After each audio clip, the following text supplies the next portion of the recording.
오늘은 이 결혼에 대한 가정, 부부에 대한 이야기를 오늘 사도 바울이 권면을 해주고 있죠. 이 음행과 부부, 음행과 결혼 연관이 있습니다. 음행의 문제와 가정의 문제 아주 직접적인 영향이 있죠. 결혼이라는 것은 하나님이 만드신 제도죠. 사람이 만든 제도가 아닙니다. 결혼은 하나님이 만드신 제도이기 때문에 사람이 함부로 건드릴 수가 없습니다. 하나님이 그 제도를 바꾸지 않는 한 사람이 바꿀 수가 없죠. 그래서 오늘날 이 시대의 이 결혼에 대한 태도는 하나님에 대한 태도를 보여주고 있습니다. 동성결혼 합법화 문제라든지 이런 문제들이 사실은 결혼의 개념을 재정의하는 일들이잖아요. 이런 것들이 사실은 결혼을 창조하신 하나님에 대한 도전이고요. 하나님에 대한 인간들의 교만하고 거역스러운 태도를 반영하는 거죠. 마치 그 바벨탑과 같이 우리가 스스로 우리의 능력 기술로 이 성을 쌓아 하늘에 닿게 하자. 그래서 우리의 이름을 천하에 내자. 이것이 결국은 하나님을 대적하고 하나님께 교만하게 서는 행동들이잖아요. 이제 그와 같은 일이라고 저는 봅니다. 왜냐하면 결혼이라는 것은 하나님이 만든 제도이기 때문에 결혼의 정의를 바꾸고 결혼을 함부로 대하는 이와 같은 오늘날 이 시대의 풍속들은 결국은 그 당시 바벨탑과 같이 하나님을 거역하고 하나님을 대적하는 그러한 이 시대의 모습을 반영하고 있다라는 것이죠. 하나님이 만드신 것이기 때문에 결혼 안에는 신성이 있습니다. 하나님이 만드셨기 때문에 그래요. 신성함이 있죠. 그래서 우리가 이 결혼식을 잘 하는 게 중요합니다. 요새 가끔씩 결혼식에 가면 하객으로 이제 가게 되면 가끔씩 주례가 없는 그런 결혼식이 있다는 이야기들을 제가 종종 듣습니다. 거기를 갔는데 결혼식에 주례가 없더라는 거예요. 한 번은 제가 주례를 하러 갔는데 주례를 딱 했는데 제가 주례를 딱 마치고 갑자기 네온사인이 돌더니 갑자기 힙합 무대가 팍 펼쳐지는 거예요. 거룩하게 성부와 성자와 성령의 이름으로 부부가 되었음을 선언하노라 하고 나왔는데 갑자기 네온 사인이 돌면서 막 힙합이 막 제가 깜짝 놀랐어요. 보통 주례자랑 상의를 하잖아요. 근데 갑자기 이렇게 친구들도 비밀을 했는지 이렇게 그냥 갑자기 그렇게 하더라고요. 그래서 그런 것들이 사실은 결혼의 이 신성함을 깨는 겁니다. 사실은 이 의식이라는 게 예식이라는 게 우스운 일이 아니거든요. 어떤 그런 예식을 통해 어떤 그와 같은 제도 안에 담겨져 있는 신성함을 우리가 깨닫고 그것들을 가르쳐주고 그리고 그 신성함 안에서 남성과 여성이 한 몸이 되어지는 이런 신성한 언약을 맺는 그런 것이죠. 그래서 이런 전반적으로 오늘날 이 시대가 이 결혼을 그냥 단순한 로맨스 수준으로 그것을 격화시켜서 결혼식조차도 그렇게 가볍게 여기는 그런 풍조가 만연해 있죠. 이런 것들이 다 하나님에 대한 태도입니다. 하나님에 대한 태도. 하나님께서 이 결혼을 창조하실 때 그 안에 담겨주신 아주 중요한 세 가지 요소가 있습니다. 사실 제가 항상 주례 때마다 항상 나누는 이야기인데요. 첫 번째 하나님께서 이 결혼의 조건, 결혼이란 제도 안에 담겨준 첫 번째 조건은 바로 남성과 여성이라는 성별의 구분을 두셨습니다. 남자와 여자가 한 몸을 합하여 한 몸을 이룰지니라. 이 결혼 안에는 남자와 여자라는 이 성별의 조건이 있고요. 두 번째는 수적인 조건이 있죠. 남자와 여자끼리면 1대2든 2대2든 3대3이든 그냥 막 연합할 수 있는 게 아니라 반드시 한 남성과 한 여성이라는 1대1이라는 수적인 구분을 명확하게 그 결혼이라는 제도 안에 심어 놓으셨습니다. 마지막으로 세 번째 심어 놓으신 것이 있는데 바로 한 남성과 한 여성 간의 성적인 결합, 성적인 연합, 이것이 하나님께서 이 결혼 안에 담아 두신 요소이고 조건입니다. 그래서 한 남성과 한 여성, 다른 몸을 가지고 있는 다른 사람인 한 남성과 한 여성이 성적으로 연합을 하여 한 몸을 이루는 신비를 이루게 하셨어요. 다른 사람인데 한 몸이 되는 거죠. 단순히 몸이 하나가 될 뿐만 아니라 영이 하나가 되는 거죠.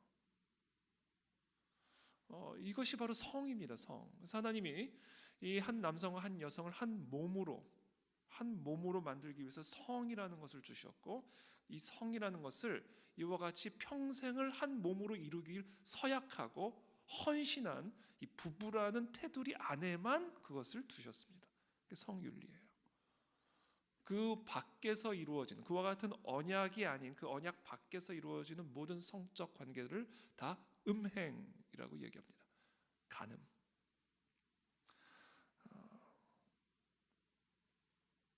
그래서 하나님은 이 성을 아주 신비로운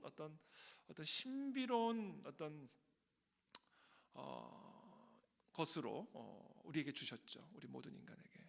근데 이것이 한 남성과 한 여성이 한 몸을 이루는 신비를 누리게 될 뿐 아니라, 영이 하나가 되는 신비를 누릴 뿐 아니라, 그래서 성부, 성자, 성령 하나님이 한 몸 일체를 이루는 것과 같이 한 남성과 한 여성이 한 몸을 이루는 신비를 이 성을 통해서 이루게 하셨다.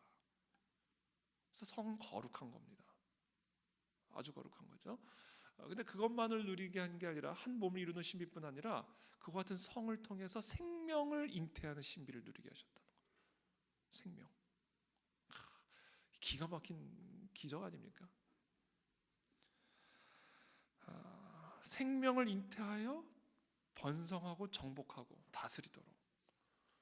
이것이 하나님께서 이 성이라는 것 안에 담아두신 하나님의 섭리요 비밀이다. 그래서 성이 더러워지잖아요. 그러면 사람이 더러워지고 가정이 더러워지고 나라가 더러워지고 교회가 더러워집니다. 모든 것이 이 성에서부터 시작이 되는 거예요.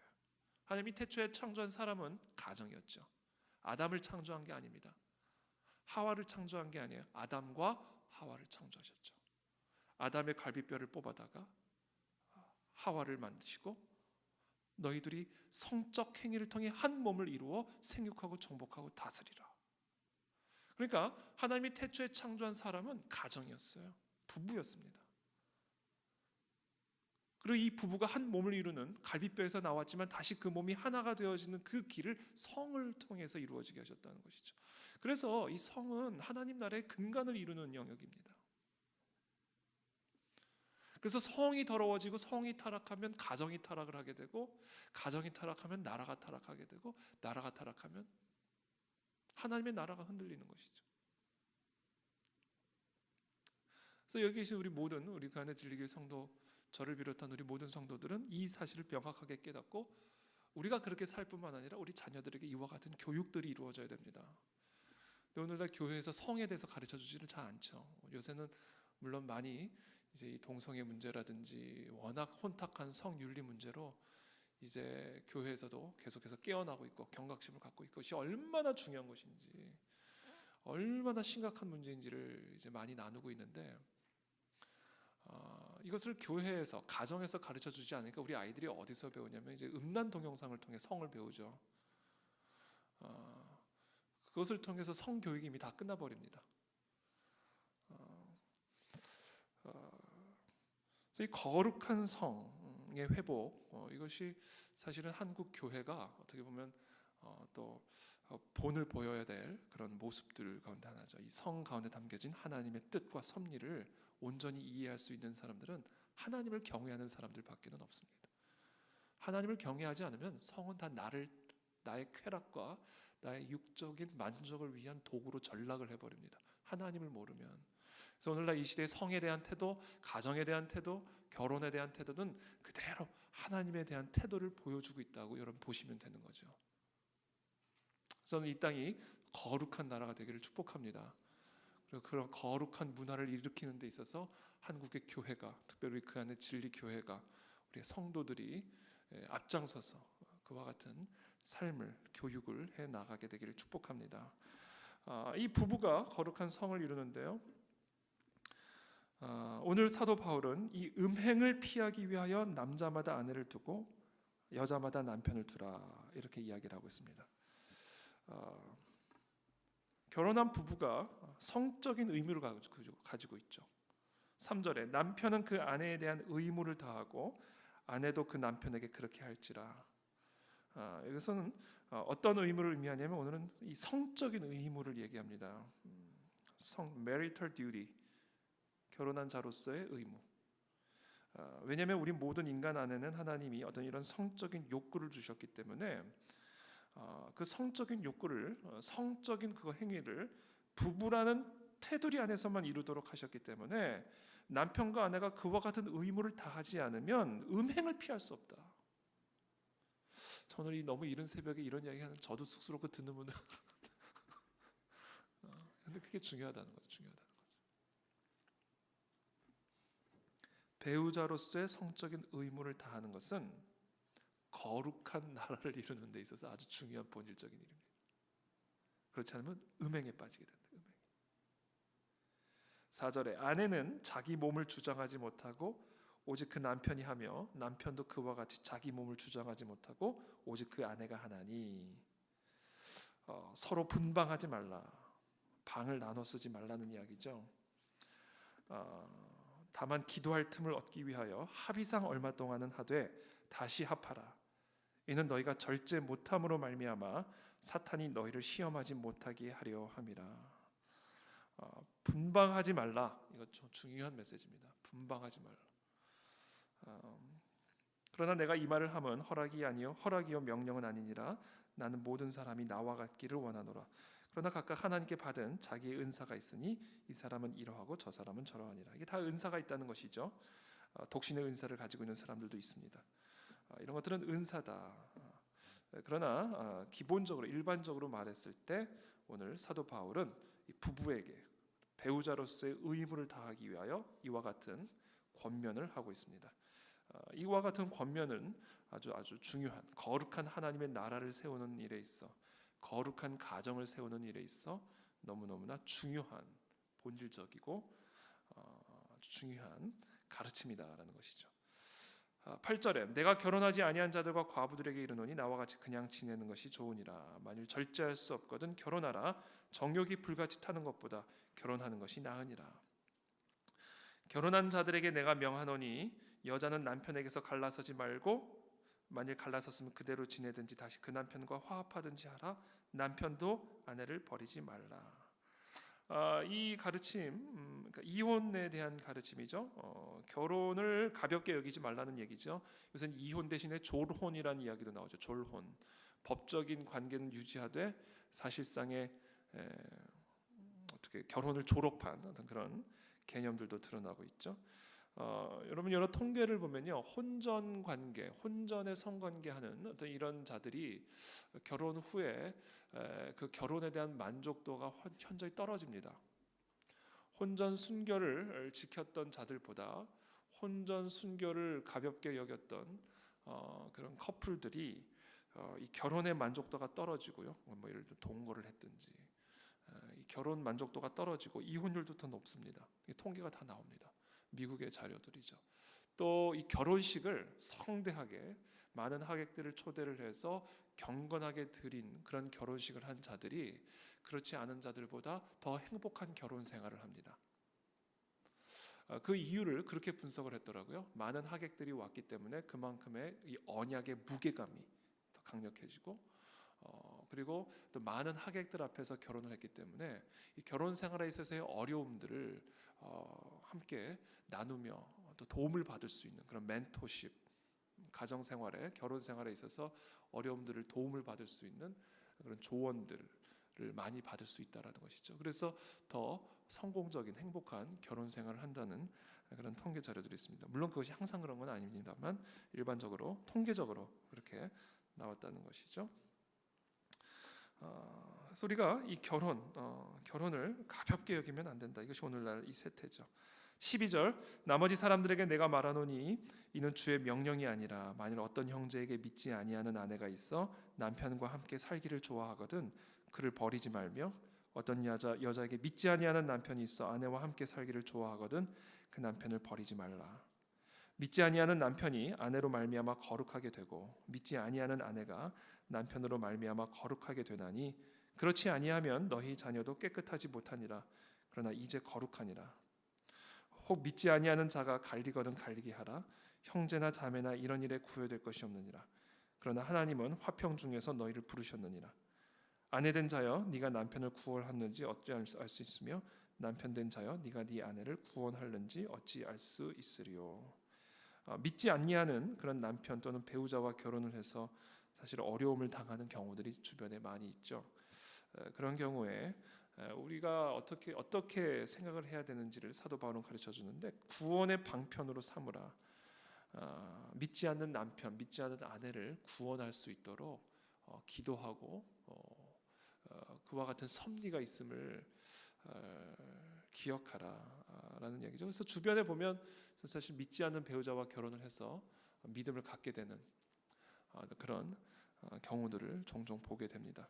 그래서 혹시 우리 가운데 믿지 않는 배우자와 결혼을 해서 이런 영적인 차이로 인해서 좀 한 몸을 이루는 데 있어 많은 어려움들을 겪고 있는 분들이 계신다면, 이것이 바로 하나님 가운데 있는 또 뜻이고 섭리라고 믿으시고 기도하며 배우자의 구원을 위해서 기도하시기를 바랍니다. 사실 오늘 사도 바울이 이런 결혼에 대한 원칙들, 원리들을 말씀을 해주셨지만, 결혼이라는 게 사실은 그렇게 쉬운 얘기가 아니죠. 물론 행복한 결혼 생활, 정말 쉬운 결혼 생활을 하는 분들도 참 많이 있지만 그렇지 않은 분들도 사실 상당히 많습니다. 그래서 이것을 무로 칼을 자르는 게 아니라 칼로 물을 자르듯이, 이거는 옳고 이건 잘못됐고, 그건 잘한 것이고 그건 잘못한 것이고, 함부로 이렇게 할 수 있는 이야기들은 아닙니다. 사실은 위로가 필요한 부분들도 많이 있고, 격려가 필요한 부분들도 많이 있고, 조언이 필요한 부분들도 참 많이 있죠.